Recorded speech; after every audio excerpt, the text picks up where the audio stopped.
প্রিয় একাদশ এবং দ্বাদশ শ্রেণীর শিক্ষার্থীরা, তোমাদেরকে শুভেচ্ছা জানাচ্ছি। আশা করি তোমরা সবাই ভালো আছো। আজকে তোমাদেরকে দেখাবো উদ্ভিদ বিজ্ঞান বিষয়ের ষষ্ঠ অধ্যায় ব্যারিফাইট এবং টেরিডোফাইটার দ্বিতীয় ভিডিওটা। আমি আজকে টেরিডোফাইটার বৈশিষ্ট্য, তারপর আছে টেরিডোফাইটার যে বৈশিষ্ট্য আছে এবং তার সাথে টেরিসের বৈশিষ্ট্য, এগুলো নিয়ে আলোচনা করব। তো এখান থেকে যে প্রশ্নগুলো হতে পারে, যে তথ্যগুলো তোমাদের ইম্পর্টেন্ট ভর্তি পরীক্ষা এবং একাদশ দ্বাদশ শ্রেণীর এমসিকিউ পরীক্ষার জন্য, সেগুলো আমি আলোচনা করব। তোমরা ছবিতে দুটি উদ্ভিদ দেখতে পাচ্ছ, এটা হলো টেরিস আর একটা হলো ড্রাইনারিয়া। দুটাই টেরিডোফাইটা বিভাগের অন্তর্ভুক্ত। একটা দেখো গাছের মধ্যে হয়েছে, হ্যাঁ, পাতাগুলা খুব শুষ্ক মনে হয়, যেন মৃত পাতা। আসলে মৃত নয়, এখান থেকেই নতুন চারা গজিয়েছে, অর্থাৎ টেরিডোফাইটস গজিয়েছে। এটা বাংলাদেশের যে বড় বড় যে কড়ি গাছ ছাড়া অন্যান্য গাছের মধ্যে এটা দেখা যায়। এর নাম হলো ডাইনারিয়া। আর এখানে দেখতে পাচ্ছ এটা একটা টেরিস, একটা পুরাতন দেয়ালের মধ্যে জন্মেছে। তো প্রথমে আমরা দেখবো যে টেরিডোফাইটা, তার বৈশিষ্ট্য। গ্রিক টেরন অর্থ পক্ষল বা ডানা, এবং ফাইটন শব্দের অর্থ হলো উদ্ভিদ। এই দুটি শব্দ মিলিত হয়ে তৈরি হয়েছে টেরিডোফাইটা। তার মানে টেরিডোফাইটা শব্দের অর্থ হলো পক্ষল ডানাযুক্ত উদ্ভিদ। এটার বৈশিষ্ট্য হলো যে টেরিডোফাইটা ফার্নবর্গীয় উদ্ভিদ। এটা মনে রাখতে হবে যে এটা একটা ফার্নবর্গীয় উদ্ভিদ। এদের দেহে ভাস্কুলার টিস্যু থাকায় তাদেরকে ভাস্কুলার ক্রিপ্টোগ্যামস বলা হয়।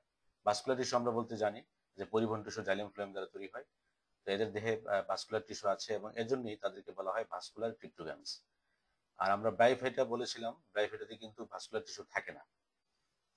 এদের প্রধান দেহ স্পুরোফাইট বা রেণুধর, অর্থাৎ এরা রেণু উৎপন্ন করে এদের দেহ, এই জন্য তাদের দেহটা প্রধান হলো স্পুরোফাইট। আর ব্রাইফাইটার ক্ষেত্রে বলেছিলাম যে তাদের প্রধান দেহটা গেমেটোফাইট। মনে রাখতে হবে ব্রাইফাইটার ক্ষেত্রে গেমেটোফাইট, আর টেরিসের ক্ষেত্রে অর্থাৎ টেরিডোফাইটার ক্ষেত্রে স্পুরোফাইট। এদের স্পুর হোমোস্পুরাস বা হেটেরোস্পুরাস হতে পারে। হোমোস্পুরাস মানে একই ধরনের স্পুর যদি হয় সেটা হোমোস্পুরাস, আর হেটেরোস্পুরাস হলো ভিন্ন আকৃতির দুটি ভিন্ন ধরনের স্পুর যদি হয় সেটাকে বলা হয় হেটেরোস্পুরাস। হোমোস্পুরাসটা আমরা ব্রাইফাইটাতে দেখিয়েছিলাম, আর এখানে টেরিডোফাইটাতে হোমোস্পুরাস এবং হেটেরোস্পুরাস দুটি হতে পারে। তারপর আছে জননাঙ্গ বহুকোষী এবং বন্ধকোষের আবরণে আবৃত থাকে। তাদের যে জননাঙ্গ সেটা বহুকোষী এবং বন্ধকোষের আবরণে আবৃত থাকে। আর জীবন চক্রে তাদের যে জনুক্রম দেখা যায় সেটাকে বলা হয় হেটেরোমরফিক জনুক্রম। আমরা জানি জনুক্রম বলতে স্পুরোফাইটিক এবং গেমেটোফাইটিক দশা পর্যায়ক্রমে যে আবর্তন সেটাকে বলা হচ্ছে জনুক্রম। আর হেটেরোমরফিক হলো যে কোনো একটা বড় থাকে, অর্থাৎ স্পুরোফাইটিক অথবা গেমেটোফাইটিক দশাটা কোনো একটা দশা বড় থাকে আর একটা ছোট দশা থাকে, এই জন্য এদেরকে বলা হচ্ছে হেটেরোমরফিক জনুক্রম। তো এই হেটেরোমরফিক জনুক্রম টেরিডোফাইটাতে দেখা যায়। আমি এখানে যে লাল যে চিহ্নিত লাইনগুলো আছে এগুলোকে খুব ইম্পর্টেন্ট আমার কাছে মনে হয়েছে তোমাদের ভর্তি পরীক্ষা এবং একাডেমিক পরীক্ষার জন্য। তোমরা এগুলো বারবার লিখে লিখে পড়বে। এরপরে যে স্লাইড আছে, স্লাইডে দেখো যে একটা দেয়ালের মধ্যে, একটু আগে দেখিয়েছি ছবিটা, দেয়ালের মধ্যে একটা টেরিস জন্মেছে, এই পুরাতন দেয়াল। এখানে দেখো আরেকটা টেরিডোফাইট আছে, যে এটাকে বলা হচ্ছে এডিয়ান্টাম। এই যে এটা একটা এডিয়ান্টাম, এটা তোমরা দেখো অনেক পুরাতন দেয়ালের মধ্যে আছে। এটাও কিন্তু ফার্নবর্গীয় উদ্ভিদ। তারপর আছে এই ছবিটা, একটু খেয়াল করো, এটা টেরিসের যে তাদের যে পাতার নিচের পৃষ্ঠটা অর্থাৎ নিম্ন পৃষ্ঠটা দেখানো হয়েছে। দেখো পত্রকের যে কিনারাটা যেটা আছে, কিনারাটা একটু ভাঁজ হয়ে কুঁচকানো অবস্থায় আছে। এই যে এটা হলো তার সামনের অংশ, আর এটা হলো নিচের অংশ। এই যে একটু বাজ হয়ে পত্রকের কিনারটা বাজ হয়ে আছে, হ্যাঁ, একটু কুচকিত হয়ে আছে, কুচকানো অবস্থায় আছে, এই যে এটাকে বলা হচ্ছে সুরাস। সুরাস এখানে অনেকগুলা সুরাস একসাথে হয়ে একটা স্পোরাঞ্জিয়াম তৈরি করে। এটা পাতার নিম্ন পৃষ্ঠে থাকে। আমরা এটা নিয়ে আলোচনা করব। এখন দেখাবো টেরিস উদ্ভিদ এবং তার বৈশিষ্ট্য। খুব ইম্পর্টেন্ট যে বৈশিষ্ট্যগুলো তোমাদের জানতেই হবে ভর্তি পরীক্ষায় এমসিকিউর জন্য। টেরিস উদ্ভিদ বাংলাদেশের একটি পরিচিত ফার্ন উদ্ভিদ। তার মানে টেরিসটা একটা ফার্ন উদ্ভিদ।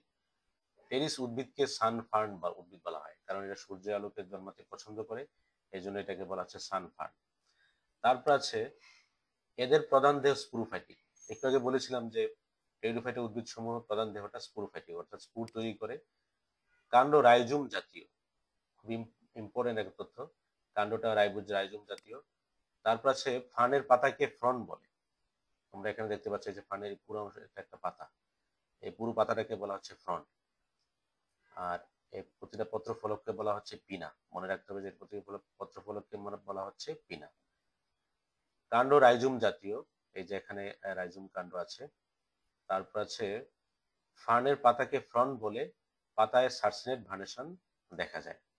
এখানে দেখো ছবিটার মধ্যে সার্সিনেট ভার্নেশনটা, এই যে কচি একটা পাতা, এই তাদের যে বিন্যাস যে সেটাকে বলা হচ্ছে সার্সিনেট ভার্নেশন। আর ফার্নের কুণ্ডলিত কচি পাতাকে ক্রুজিয়ার বলা হয়। আর এই যে কুকরানো অবস্থায় আছে, পেঁচানো অবস্থায় আছে কচি পাতাটা, এটাকে বলা হচ্ছে ক্রুজিয়া। আর এটার যে বিন্যাস সেটাকে বলা হচ্ছে সার্সিনেট ভার্নেশন। প্রতিটি পত্র খণ্ডকে পিনা বলা হয়। এই যে এক একটা পত্র খণ্ডকে পিনা বলা হয়। আর পুরো অংশটাকে বলা হচ্ছে ফ্রন্ট বা পাতা, আর এক একটা পত্র খণ্ডকে বলা হয় পিনা। প্রতিটি পত্রকের নিম্নতলে সুরায় উৎপন্ন হয়। আমি একটু আগে দেখিয়েছি যে এটা যে প্রতিটা পত্র খণ্ড, এটার অপরের পৃষ্ঠে অর্থাৎ নিম্নতলে পাতার যে কিনারাগুলো আছে, কিনারাগুলো একটু বাঁকা হয়ে স্পোরাঞ্জিয়াম তৈরি করে। এটার ভিতরে অনেকগুলো সুরাস থাকে, সোরাই থাকে, অনেকগুলো সোরাই মিলিত হয়ে একটা স্পোরাঞ্জিয়াম তৈরি হয়। তারপরে আসবো আমরা টেরিসের ফলস ইন্ডুসিয়াম, স্পোরাঞ্জিয়া এবং স্পোর। এই টপিকসটা খুবই ইম্পর্টেন্ট, এখান থেকে তোমাদের জন্য এমসিকিউ থাকে। তোমরা একটু খেয়াল করবে যে টেরিস স্পোর সৃষ্টির মাধ্যমে ওজন জনন সম্পন্ন করে। টেরিসের মধ্যে দু ধরনের জনন হয়, একটা হলো ওজন অঙ্গজ এবং আরেকটা হলো ঔজন জনন। তো ঔজন জননটা আমরা জানি যে কিসের মাধ্যমে হয়? স্পোর সৃষ্টির মাধ্যমে ওজন জনন হয়। স্পোরাঞ্জিয়ামের অভ্যন্তরে স্পুর তৈরি হয়। আমরা জানি যে স্পোরাঞ্জিয়ামের অভ্যন্তরে স্পুর তৈরি হয়, অর্থাৎ স্পুরের থলি হলো স্পোরাঞ্জিয়াম। এই স্পোরাঞ্জিয়ামের অভ্যন্তরে স্পুর থাকে। তোমরা এই যে এখানে দেখতে পাচ্ছ, এটা একটা স্পোরাঞ্জিয়াম, পুরাটা এটা একটা স্পোরাঞ্জিয়াম, এটা একটা স্পোরাঞ্জিয়াম।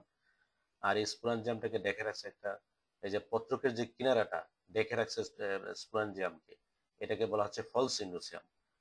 তোমরা যে পাতার যে নিম্নতলের আমি দেখিয়েছি ছবিটা, ওখানে এই ফলস ইন্ডোসিয়াম কি করে? স্পোরাঞ্জিয়ামটাকে ঢেকে রাখে। স্পোরাঞ্জিয়াম স্পোরাঞ্জিয়ামের গুচ্ছাকারে অবস্থান করে এবং স্পোরাঞ্জিয়ামের গুচ্ছককে সুরাস বলা হয়। তাহলে এই স্পোরাঞ্জিয়ামের যে আমরা যত গুচ্ছক দেখছি, এই গুচ্ছকগুলোকে কি বলা হয়? কি সুরাস। টেরিসের পত্রক বা পিনার কিনারার ভেতরের দিকে একটু বেঁকে এসে সোরাইকে ঢেকে রাখে।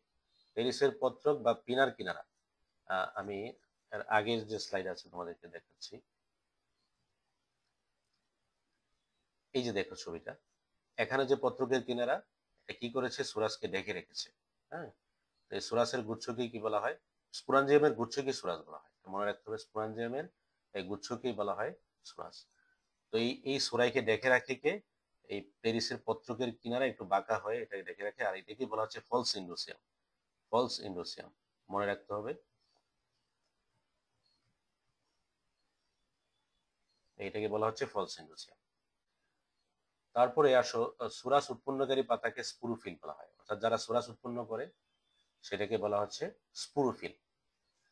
যে পাতা নিম্ন পৃষ্ঠে তোমরা দেখতে পাচ্ছ সুরাস, এই সুরাস উৎপন্নকারী পাতাটাকে বলবো আমরা, কি বলবো? স্পুরোফিল বলবো। তাহলে এই ছবিটার দিকে একটু তাকাও, যে যেখান থেকে স্পোরাঞ্জিয়াম তৈরি হয়েছে সেটা হিসেবে বলা হচ্ছে অমরা। এটা হলো পুরোটাই হলো একটা পাতা। আর পাতাটাকে যে পত্রকে যে কিনারাটা ভেতরের দিকে বেঁকে এসে যে স্পোরাঞ্জিয়াম সুরাইকে ঢেকে রেখেছে, এটাকে বলা হচ্ছে কি? ফলস ইন্ডোসিয়াম। আর এখানে দেখো একটা স্পোরাঞ্জিয়াম, পুরাটা একটা স্পোরাঞ্জিয়াম। স্পোরাঞ্জিয়ামের মধ্যে আছে একদম বাইরের যে কোষগুলো, এটাকে বলা হচ্ছে এনুলাস। আর ভিতরের দিকে আছে কি? রেণু চতুষ্টয়। এবং এই অংশটার নাম হলো স্টুমিয়াম। এইটাই ফেটে স্পুরগুলা কি হবে? একসময় মেচুর হলে স্পুরগুলো বাইরে বেরিয়ে আসবে। স্টুমিয়ামের প্রাচীর বিদীর্ণ করে স্পুরগুলো বাইরে বেরিয়ে আসে। আর এটাকে বলা হচ্ছে স্পুর বিধারণ।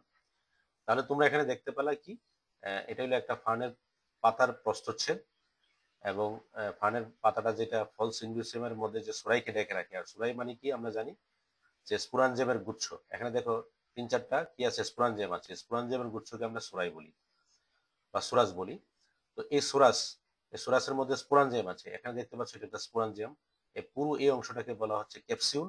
আর যে স্পোরাঞ্জিয়ামকে ধারণ করে রেখেছে সেটাকে বলা হচ্ছে বৃন্ত। এই পুরো অংশটাকে বলা হচ্ছে ক্যাপসিউল। আর এই ক্যাপসুলকে ধরে রেখেছে সেটাকে বলা হচ্ছে বৃন্ত। তো এই ক্যাপসুলের দেখো বাইরের যে কোষগুলো আছে সেটাকে হচ্ছে বলা হচ্ছে এনুলাস। আর ভিতরে আছে রেণু চতুষ্টয়। আর মানে রেণু এখন প্রত্যেকটা দেখো 4টা 4টা করে কি আছে? নিউক্লিয়াস রয়েছে। 4টা কোষে থাকে রেণু চতুষ্টয়ের মধ্যে। এবং যেখানে এই রেণুগুলো বের হয়ে আসে, যে অংশ দিয়ে বিদীর্ণ করে স্পুরগুলো বেশি বেরিয়ে আসে, সেটাকে বলা হচ্ছে স্টুমিয়াম।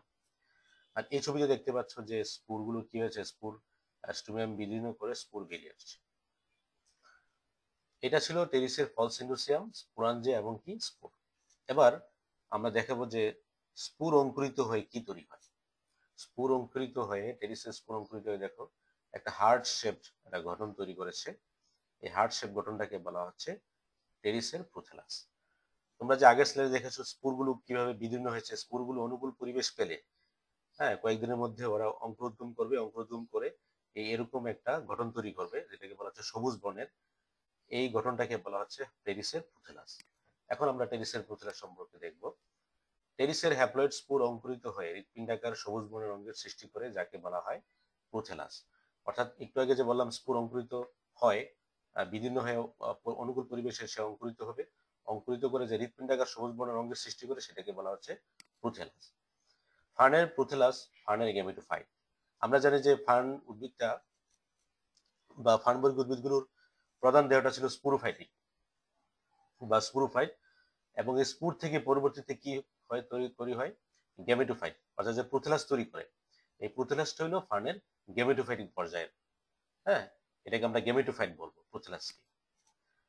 প্রোথেলাস সবুজ বর্ণের হয়, এই যে ছবিটা দেখতে পাচ্ছ এটা সবুজ হয়, এবং এটা বহুকোষী, স্বতন্ত্র ও স্বভোজী উদ্ভিদ হয়। স্বভোজী মানে সে নিজের খাবার নিজে তৈরি করতে পারে, এটার মাঝে ক্লোরোপ্লাস্ট আছে। তারপর আছে প্রোথেলাস উভয়লিঙ্গ, অর্থাৎ পুরুষ এবং স্ত্রী জননাঙ্গ একই দেহে অবস্থান করে। এই ছবিটা একটু দেখো, যে উপরের দিকে প্রোথেলাসের যে খাঁজ আছে, অগ্রস্থ খাঁজ, খাঁজের কাছে যে যে এই গঠনগুলো দেখতে পাচ্ছ, এগুলো হলো তার স্ত্রী জননাঙ্গ। স্ত্রী জননাঙ্গকে বলা হয় আর্কিগুনিয়াম। আর নিচের দিকে দেখতে পাচ্ছ যে রেণু চতুষ্টের মতো চারটা করে এরকম দেখা যাচ্ছে। হুম এই গোলাকার যেগুলো, এটাকে বলা হচ্ছে এনথ্রিডিয়াম। এগুলোকে বলা হচ্ছে পুং জননাঙ্গ। এগুলোকে মনে রাখতে হবে, পুং জননাঙ্গ। আর নিচের দিকে কি তৈরি হয়, প্রোথেলাসের নিচের দিকে রাইজয়েড তৈরি হয়, এটাকে এককোষী রাইজয়েড। আমরা দেখবো যে পুং জননাঙ্গ কি বলে। পুং জননাঙ্গকে বলা হয় এনথ্রিডিয়াম, এবং স্ত্রী জননাঙ্গকে বলা হয় আর্কিগুনিয়াম। তো একটা দেহের মধ্যে যদি পুরুষ এবং স্ত্রী জননাঙ্গ থাকে, আমরাকে বলা হয় সহবাসী। এটাকে বলবো আমরা কি, সহবাসী। তো এই ছিল ফার্নের প্রোথেলাস, ফার্নের ফলস ইন্ডোসিয়াম দেখিলাম, স্পোরাঞ্জিয়াম দেখালাম। তো এগুলো থেকেই আমি যেই লাইনগুলো খুবই ইম্পর্টেন্ট, সেগুলোকে আমি লাল করে দেখিয়েছি এখানে, লাল রঙে দেখিয়েছি। এগুলোই তোমরা একটু বেশি বেশি পড়বে আর বেশি মনে রাখবে। এখান থেকে ইনশাল্লাহ তোমাদের একাডেমিক এবং ভর্তি পরীক্ষার প্রস্তুতিটাও হয়ে যাবে আমার এই ভিডিও থেকে। তো আশা করি তোমরা এই ভিডিওটা না টেনে দেখবে, এবং এই চ্যাপ্টারের আরো অন্যান্য ভিডিও পাওয়ার জন্য আমার চ্যানেলটাকে সাবস্ক্রাইব করবে। এবং এই এই অধ্যায় থেকে এই অধ্যায় থেকে যে প্রশ্নগুলো মেডিকেল এবং ইউনিভার্সিটি ভর্তি পরীক্ষা এসেছিল, আমি সেগুলো দিয়েও ভিডিও তৈরি করব, এবং সেগুলো দেখার চেষ্টা করবে। আজকে এই পর্যন্তই। সকলের সুস্থতা কামনা করছি। ধন্যবাদ।